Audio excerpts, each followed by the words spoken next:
ભારે વરસાદ પડવાને કારણે પૂર્ણા નદી જેની સપાટી 23 ફૂટની છે, ડેન્જર લેવલ એ 30 ફૂટે વહેતી થઈ હતી। આજ રોજ અને ગઈકાલ બપોર પછી છૂટાછવાયા 1, 2, 3, 4 એવી રીતે રેસ્ક્યુ કોલ આવતા હતા, જેમાં સ્થાનિક ફાયર દ્વારા રેસ્ક્યુ કરવામાં આવતું હતું। આર્મીની મરાઠા રેજિમેન્ટની 2 કંપનીઓ અહીંયા તૈનાત કરવામાં આવી છે અને Gujarat state fire and emergency સર્વિસીસની બારડોલી અને મહેસાણા બંનેની પણ સ્થાનિક ટીમો અહીંયા તૈનાત કરવામાં આવી છે। સ્થાનિક જે કોમ્યુનિટી છે એનો પણ ઘણો સારો સહયોગ છે। એમના દ્વારા પણ ટ્રેક્ટરો મારફતે પીવાનું પાણી, ખાવાનું બધું પ્રોવાઈડ કરવામાં આવ્યું હતું। આજે નવસારી રિંગ રોડ, નવસારી બંદર રોડ પરથી આશરે 50 જેટલા લોકોનું સ્થળાંતર આજે રેસ્ક્યુ કરીને સ્થળાંતર કરવામાં આવેલ છે અને એમને સેફ જગ્યાએ રાખવામાં આવેલ છે। હાલમાં જ એક ગર્ભવતી મહિલા અને એક જેને હાથ ફ્રેક્ચર થયેલું છે એવા ઈસમને લઈને એને રેસ્ક્યુ કરીને સિવિલ હોસ્પિટલમાં મોકલવામાં આવેલ છે।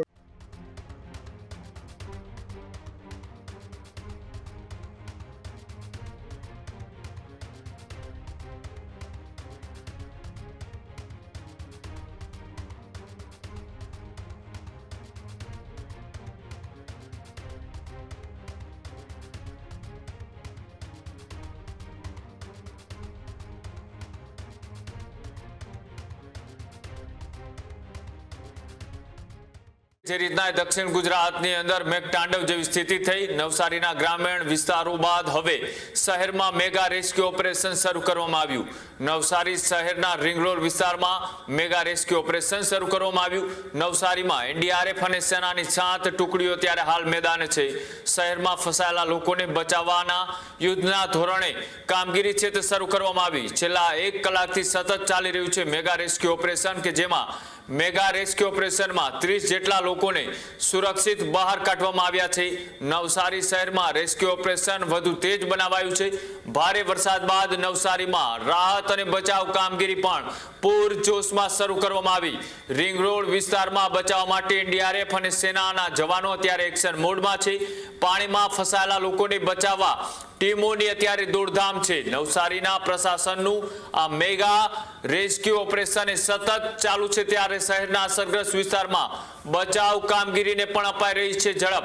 એનડીઆરએફ, સેના અને સ્થાનિક તંત્રનું આ સંયુક્ત રેસ્ક્યુ ઓપરેશન કે જેમાં નવસારીમાં વરસાદી સંકટ વચ્ચે લોકોને સલામત સ્થળે અત્યારે હાલ ખસેડાઈ રહ્યા છે।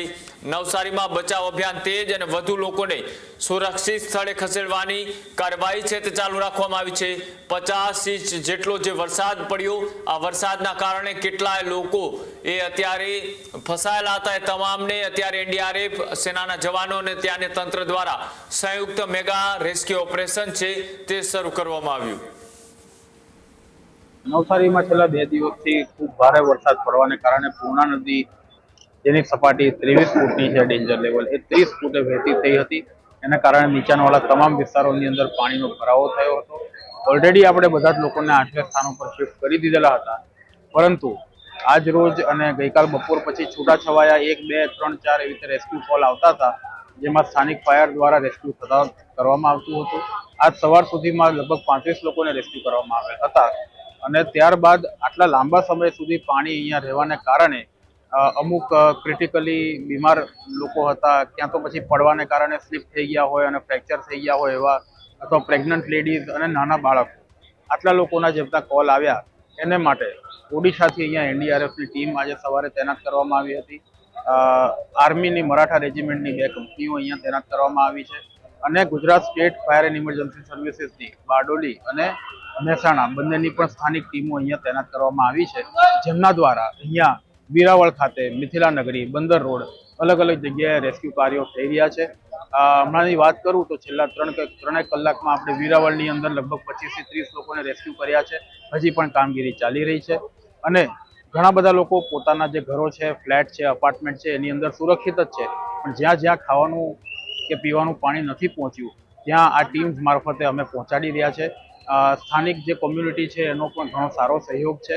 એમના દ્વારા પણ ટ્રેક્ટરો મારફતે પીવાનું પાણી, ખાવાનું બધું પ્રોવાઈડ કરવામાં આવ્યું હતું, જે ટ્રેક્ટર મારફતે અને આપણી ટીમ્સ મારફતે જે તે લોકોને પહોંચાડવામાં આવ્યું।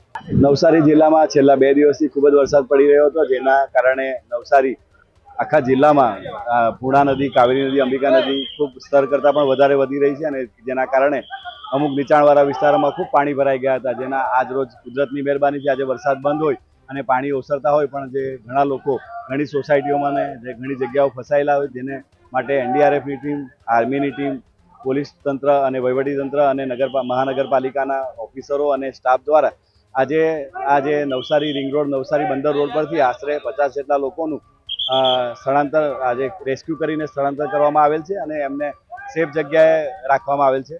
આ જે રેસ્ક્યુ દરમિયાન આપણે ડ્રોનનો પણ ઉપયોગ કરવામાં આવેલ છે, જેથી લોકો ક્યાં ફસાયેલા છે અને કોણ કોણ ક્યાં છે તે પણ જાણી શકાય અને લોકોને જમવાની, પાણી પીવાની અને કોઈ મેડિકલ સુવિધા હોય એને પણ પહોંચાડવા માટે આ નવસારી જિલ્લા પોલીસ તરફથી અને વહીવટીતંત્ર તરફથી કાર્યવાહી કરવામાં આવી રહેલ છે.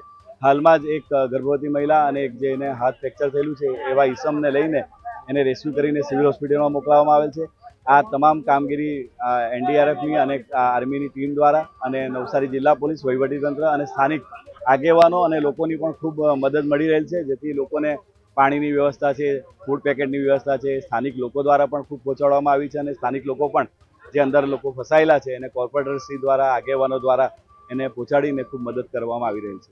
નવસારી જિલ્લામાં સૌથી વધારે અસરગ્રસ્ત વિસ્તાર નવસારીમાં આમ જોવા જાવ તો તમારા શાંતાદેવી રોડ છે, બંદર રોડ છે, પછી આ તમારા રિંગ રોડ તમે જોઈ શકો છો પાછળ એ છે, બિલ્લીમોરા, ગણદેવી છે અને ચીખલીનો પણ અમુક વિસ્તાર છે જ્યાં નીચાણવાળા વિસ્તાર એમાં ખૂબ પાણી ભરાયેલ છે. એને હેલિકોપ્ટર દ્વારા પણ લોકોને રેસ્ક્યુ કરવામાં આવેલ છે અને જે સ્થાનિક ટંડેલ સમાજની જે બોટો છે એનો પણ ઉપયોગ કરીને આજે ઘણા લોકોને રેસ્ક્યુ કરીને સલામત સ્થળે ખસેડવામાં આવેલ છે. ખેડૂત ભાઈઓ છે ખેતરમાં ડ્રોન ઉડાવતા હોય છે ત્યારે આપણે એક પ્રશ્ન સતાવતો હોય છે કે જે આપણે અત્યાર સુધી જીપીએસ ટેકનોલોજી વાળા ડ્રોન વાપર્યા છે, જેથી કરીને મોબાઈલ ટાવર છે અથવા તો હાઈ ટેન્શન લાઈન પસાર થતી હોય, કોઈ વૃક્ષો હોય, ત્યારે જે જીપીએસ ટેકનોલોજી વાળા ડ્રોન છે એમાં ટકરાય અને ટ્રેસ થાય છે. પણ એગ્રીવન લાવ્યું છે જીએનએસએસ ટેકનોલોજી ડ્રોન, જેથી કરીને એ ડ્રોન છે એ કોઈ જગ્યાએ ટકરાય નહીં, પોતાની રીતે જ ડિસિઝન લે છે ને મૂવ થઈ જાય છે, જેથી કરીને જીએનએસએસ ટેકનોલોજી ડ્રોન છે એ વાપરવાનો આગ્રહ રાખો. હજુ સુધી તમે અમારી ચેનલને સબસ્ક્રાઇબ નથી કરી તો અત્યારે જ ન્યૂઝરૂમ ગુજરાતને સબસ્ક્રાઇબ કરો, ફેસબુક અને ઇન્સ્ટાગ્રામ પર ફોલો કરો.